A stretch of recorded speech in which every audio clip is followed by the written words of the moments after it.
I'd like to talk just a minute about the challenge of writing a biography of a living public figure. It's a problem because I found that most of these people have garnered set public impressions about them, and that in writing a biography you have to try to get beyond them. I found that true in writing several other books, either a biography or heavily involving a character, including Robert Kennedy, Richard Nixon, Spiro Agnew, and Jimmy Carter, before taking on this book about Joe Biden. I determined in doing those books that many of the impressions that I had formed of these people held up pretty well. For example, I found that all of them were ambitious, and some, and some even, is that better? And some even ruthless. For example, Robert Kennedy was often accused of being ruthless. Nixon and Agnew of being conniving and crooked. Carter of being righteous and stubborn. In exploring Joe Biden, this was not the case at all. I interviewed about 120 people for the book, many of them in the Senate, many of them in Washington, many of them in Delaware. And the worst I found about him was a young fellow who was an aide to a Republican candidate for the Senate against Biden in one of his re-election campaigns. And when I asked him, why did Joe Biden continue to get re-elected? He was elected 6 times at this point to the Senate. And the fellow said, he's an embarrassment, but he's our embarrassment. And that is the worst that I was told about him. But as we all know, Joe Biden has had what I call 2 barnacles on his ship that always cling to him, of this nature. Not as damaging in any way to the negative characteristics that have been assigned to Nixon and Agnew and even Carter.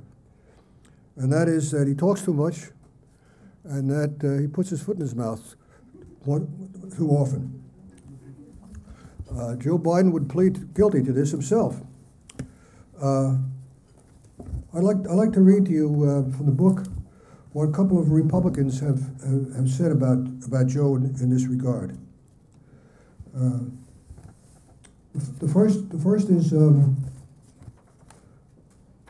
is Bob Dole, who characteristically made a jest of it. He said, Joe's got a short fuse and a long speaking ability to go with it. But he knows it. When Joe used to get up to speak, we all figured we had about 30 or 45 minutes to go to the office and get a haircut. Not that we didn't want to hear what he had to say. We'd probably heard it all already. And then there was this from Chuck Hagel, Republican from Nebraska, who traveled widely with Biden on a foreign relations committee. And this is what Chuck Hagel had to say in the same regard. He said, I think any time someone talks a lot, he puts himself in a position where he can be subjected to intense criticism and analysis. That's just the nature of politics and the nature of leadership. And Joe talks about as much as any senator I've ever been around. Joe likes to talk. He likes people. He likes to engage. He can't help himself. And when you do that, you run the risk, to some extent, of trivializing your seriousness of purpose, the seriousness of your identity.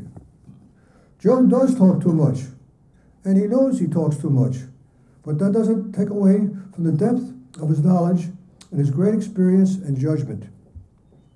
He's a very honest, open person. If you ask him a question, he will tell you. Even if you don't ask him a question, he will tell you. This is the way he is. And it seems to me we should put a premium on that with our elected officials. Rather than having to pry everything out of him, this guy is about as forthcoming a politician as I've ever been around. And when you're that way, you're going to get yourself in trouble. That's from another Republican.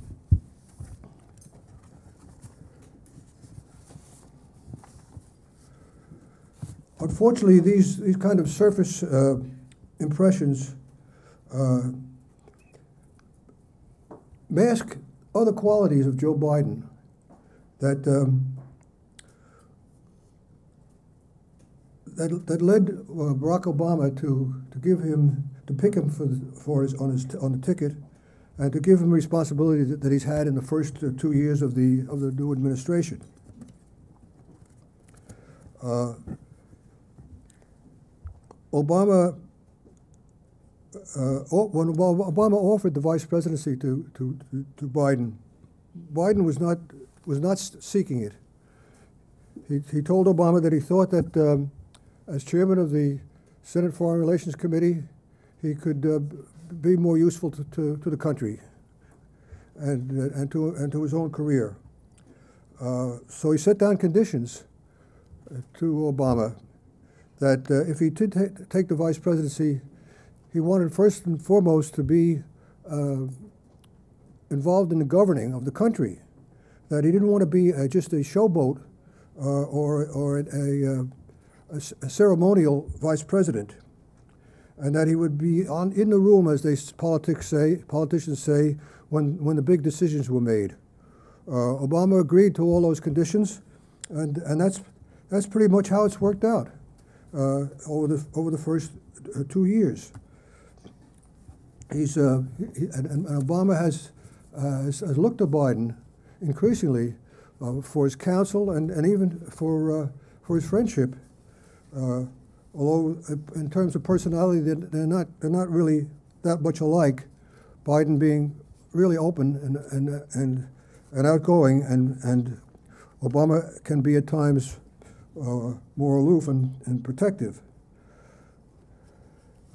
But as we've seen in Biden's role in overseeing the withdrawal of troops from Iraq, and now in monitoring the surge in Afghanistan, that Biden has been a key figure, and at home, we've seen in the last week or so Biden's important role in working out the negotiations with the Republican Minority Leader Mitch McConnell on the tax deal.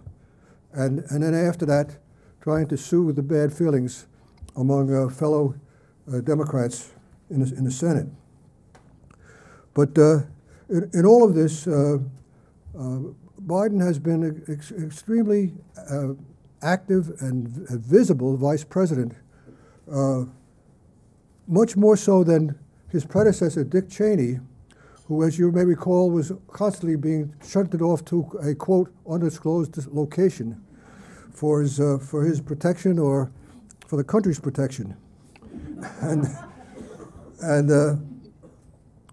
Biden, on the other hand, has been constantly in view. We've seen almost unprecedented appearances of the vice president at presidential press conferences. And you may remember that it was an aside to Obama during the signing of the health care reform bill, when Biden was heard whispering that it was a big deal, with expletive undeleted. So you may wonder, why did Obama pick this guy to be his running mate in the first place, knowing his his penchant for talking too much and sometimes talking himself into trouble.